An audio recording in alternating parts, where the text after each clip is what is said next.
All right, we got another great question. Thanks for going to CoachContacts.com and sending in these questions. I'm happy to help you and answer these questions. Question we have is going to a baseball showcase worth the money? And I'm gonna say no, because these showcases are for profit.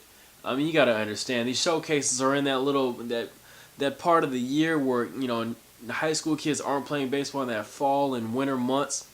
And think about it. If you're a pitcher, this is probably the worst thing you could do is go to a showcase. I mean, they've done plenty of studies that state a pitcher that throws twice as much as the average pitcher is three times as likely to get hurt. Meaning that if you have a full baseball season, you're pitching, and then you're done with your season, and then you go to one of these showcases and you're throwing on a gun. I mean, you're gonna have to be at the top of your game. It's not healthy for you to be at the top of your game year round. There's certain build-ups and certain things you have to do to be at the top of your game, and you don't want to be there all year round. So as a pitcher, I wouldn't go. I mean, you're gonna get hurt, and that never helps. But if you're just a fielder and you want to focus on hitting, I still wouldn't advise going to them because you're gonna shovel out all this money. If a scout really wants to see you, he'll come to your high school game, or he'll send out one of his assistant coaches to come to your game, or else he'll get some footage somehow and see you play. These showcases, you got to understand that these big schools, they'll put on a showcase and a whole bunch of kids will sign up that are from that city or from that state or from that side of the country, and everybody will go out there, shovel out a whole bunch of money. And these schools, they bank so much money off of these high school athletes, and then at the end of the day, these coaches just go home and put their feet up and count the money.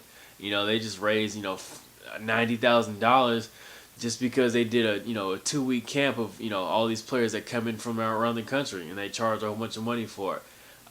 So I don't ask yourself, how many people do you know that have gotten a scholarship offer or a major league offer from a showcase? And you probably will say, I don't really know any at all, or too many. So really, your high school is what you want to be ready for. Don't get hurt. Trying to be at the top of your game year round. Instead of taking that $200 and spending it at a weekend showcase, and then spending another $150 on food and meal and gas and travel, that's $300 there. See if you can hire a coach in the area, a hitting coach or somebody that's good at hitting, and get some one-on-one knowledge and do it that way. Pay him a little bit of money, and he'll give you some one-on-one coaching, and that'll take your game to a whole other level as well. So watch out for these showcases. I mean, these college camps and showcases, they're cash cows. People will pay for it just because of the name on it. So watch out for those. I wouldn't advise going to them unless it's one of those bigger ones where a school invites you out and they really want to see you. But you'll know when that comes down the pipeline. But other than that, thanks for sending in the question. Feel free to send in more questions. Click that subscribe button. Lets me know that I'm actually helping you guys out. And go to CoachContacts.com and send in more questions. Thank you.